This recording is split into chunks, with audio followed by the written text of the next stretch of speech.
24 states across the US have banned the sale of raw milk. Why is that? Well, let's look at some of the stats. From 1993 to 2006, there were 73 disease outbreaks that involved raw milk products. This resulted in 1,571 reported cases, 202 hospitalizations, and 2 deaths. 75 of those cases occurred in the 21 states that permitted the sale of raw milk. In a more recent report from 2013 through 2018, 75 outbreaks reported to CDC were linked to raw milk. These outbreaks included 675 illnesses and 98 hospitalizations. Now you might be wondering, outbreaks of what?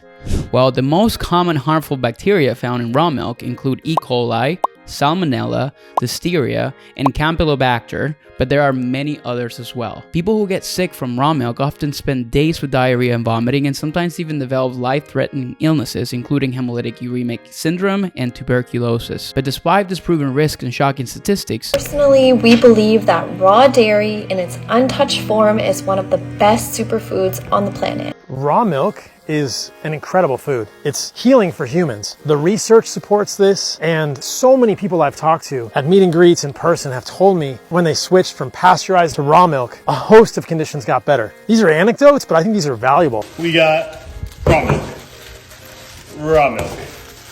We got Greek yogurt, all raw, not pasteurized. there are creators across social media who are making claims that raw milk is a superfood and that you should be drinking it for better health. So does raw milk have health benefits that outweigh the risks? Keep watching to find out.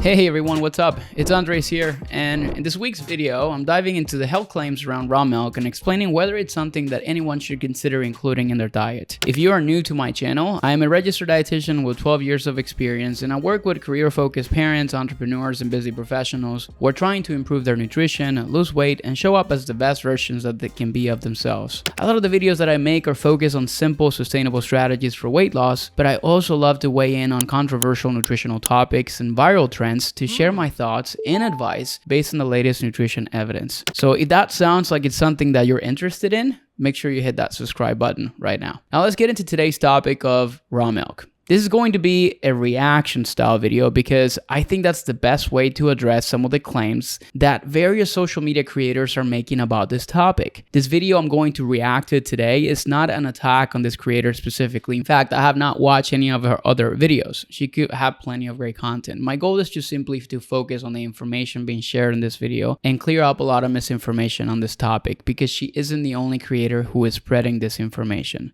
So let's take a look. All of the dairy sold in grocery stores or sold anywhere publicly at all is pasteurized. This dairy is heavily processed and put under very high temperatures to kill off any pathogens or bacteria. The government says that they do this. Okay, so I'm not really sure what the air quotes around pathogens or bacteria are for here, because there is a laundry list of ways that milk can be contaminated with harmful bacteria. Bacteria from an animal's feces or skin can get into the milk. Bacteria from the environment, such as a barn or milking equipment, can contaminate it. The dairy animal's udders can become infected. The animals can have diseases like bovine tuberculosis. Insects, rodents, and other small animals can get in the milk and cause contamination. And cross-contamination from dairy workers can also happen, for example, through dirty clothing or poor personal hygiene habits. I have personally been in dairy farms and they're very clean, but you never know when maybe touching something contaminated an entire batch of milk. Basically, it is not uncommon for bacteria to find its way into milk. When we talk about raw dairy, what that means is milk, cheese, yogurt, or other dairy products that have not been pasteurized. Pasteurization is the process of heating the milk to a high temperature for a very short period of time to kill harmful bacteria. So that means raw milk has the potential to contain bacteria from all the sources I just mentioned, and people are actually drinking it. Let's have a quick history lesson just to really drive home why pasteurization is so important. Louis Pasteur, or Pasteur, depending on how you want to say it, was a French chemist and microbiologist who is credited with discovering the process of pasteurization in the 19th century. Now, the method was originally developed to prevent the spoilage of things like wine and beer. but it was later applied to milk and other beverages. The widespread adoption of pasteurization in the dairy industry began in the late 19th centuries and early 20th centuries as a response to the concerns about the safety and hygiene of milk production and distribution. Now, during this time, millions of people became sick and died of things like tuberculosis, scarlet fever, typhoid fever, and other diseases that were spread through raw milk. In fact, in England and Wales, between the years, I'm looking here at the study, between the years of 1912 and 1937, about 65,000 people died of it, and it originated from bovine or cow sources. After pasteurization became a common practice, it led to massive reductions in illness outbreaks, and most public health professionals today consider pasteurization to be one of the most effective food safety interventions in history. Now that you have a bit of a background on raw milk and pasteurization, let's watch the rest of this video.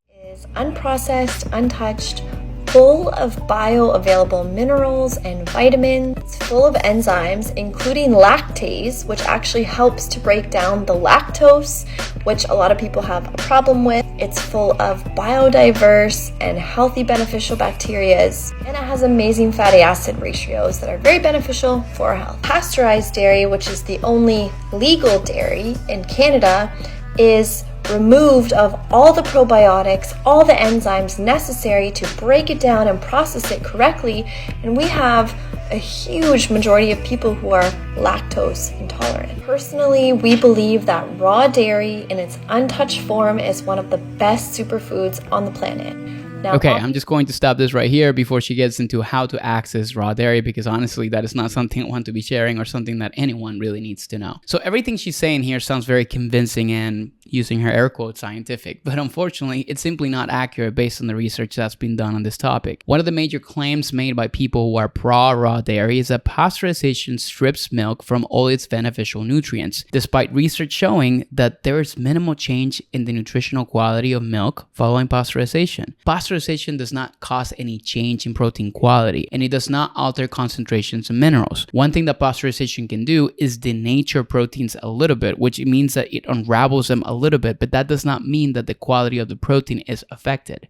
When it comes down to vitamins, there may be minor losses, but we're looking at less than 10% loss of things like vitamin C, folate, vitamin B12, vitamin B6, and thiamine. Other factors like the type of packaging material, light exposure, and storage time and temperature have much larger impacts on vitamin losses in milk, rather than just thinking it's the pasteurization process itself. Another big claim in this video is that raw milk is better for people who are lactose intolerant, but the research hasn't found this to be the case. In this randomized control study, not funded by Big Milk by the way, they compared the effects of lactose intolerance symptoms in two groups of people diagnosed with lactose intolerance or lactose malabsorption, and gave them pasteurized organic milk for 8 days in incremental doses, and then after a week of something known as a washout period of no consumption of any dairy products, they brought them back for another week and they gave them raw dairy in the same manner.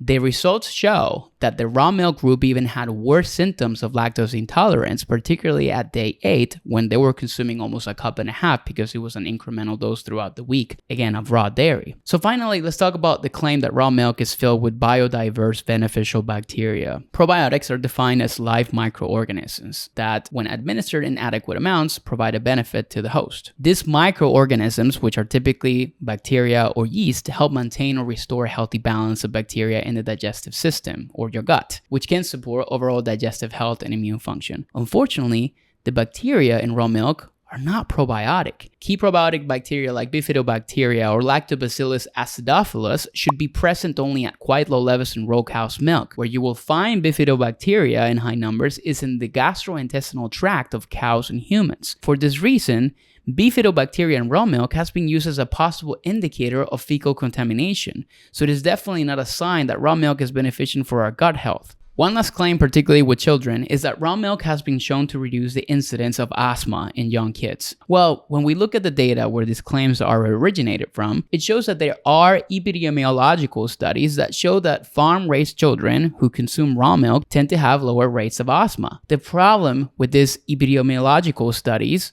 is that they're not really looking at the environments where these kids are raised as a whole. The exposure to much more bacteria and pathogens that reinforce their immune system rather than thinking it's just the raw milk, among other factors, could be maybe related to the fact that they're not developing asthma when they grow up. There are several other claims that typically pop up in the conversation around milk, but I'm going to leave it there for this video. If you're looking for more details, I definitely recommend taking a look at this literary review, non-funded by any type of industry, which I'm going to link in the description box, because he goes even further into the topic that I don't really have time to cover here if I'm trying to make this in a 15 or less than 10-minute video. But the reason I'm not going to continue to talk about the claims around health benefits or debunk any more of these claims is because honestly, it does not matter. I want you to think about it this way. Imagine there was a supplement that you took daily that had tons of nutrients and health benefits. However, in addition to those benefits, some of these capsules of that supplement may contain traces of a poison that could potentially make you very sick and could even kill you. Would you be buying that supplement if there's even a small risk that it could be contaminated?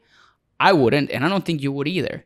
You would find safe ways to get those same nutrients, and you wouldn't even consider buying a supplement where there was a chance you could die or get super sick. So why in the world is people continuing to talk about the health benefits of raw milk without discussing the potential dangers? Foodborne illness from raw milk is a very real threat with potentially life-altering consequences. You could be consuming raw milk that is not contaminated and be perfectly okay, like most of these creators who continue to share these videos. But it's a game of chance where you will never know when you will get that one bottle of raw milk that you bought from that reputable source or that reputable farm that so happened to be contaminated, and you end up at a hospital because of it. Or can you imagine if it's your child? I have a 1-year-old son, and when he gets sick, it's the worst feeling that you can get as a parent. I am personally not taking that chance for me or taking that chance for my family. I'm sure these raw milk advocates will not be posting videos if they were ever to get contracted any type of diseases. Or maybe they will, like for example, Paul Saladino. I needed to bring him up again in here in one of these videos. He's the author of the Carnivore Code. I have talked about him in the past, and he's a massive advocate of the carnivore diet. And he went on publicly on a podcast just a few weeks ago now claiming that maybe following this diet is not so great for most humans and he may not recommend it. You don't even really call yourself a carnivore anymore. Like, you changed your Instagram name and everything. Do you want to speak to that briefly? Yeah. So the backstory here is that... So that's where I am now with the animal-based diet versus carnivore. Did I also mention he's also one of the biggest advocates of raw milk consumption? Now, to finish off today's video, I want to add that this is a topic that is controversial, even like people like me, health professionals and dietitians. Earlier this year, a dietitian, who I also happen to know, posted a video where she talked about drinking raw milk and eating sushi while she was pregnant. This video has been reacted to by a ton of professionals, and the original video was eventually removed. Now, I want to show you one of these reactions now because it's just one example of the dangers of consuming raw milk. Of course I'm drinking raw milk and eating sushi even though they tell me not. Okay, I just woke up and I haven't had any coffee, but this can't wait. According to the CDC, people who are pregnant are 20 times more likely to get infected by listeria than non-pregnant people. Complications from listeriosis when you're pregnant can include miscarriage, preterm birth, infection to the baby, and 22% of listeriosis cases result in stillborns or neonatal death. And you may be thinking 22%, that doesn't sound very hazardous. Do you know how many stillborns are too many stillborns from something completely preventable like consuming raw milk when you're pregnant?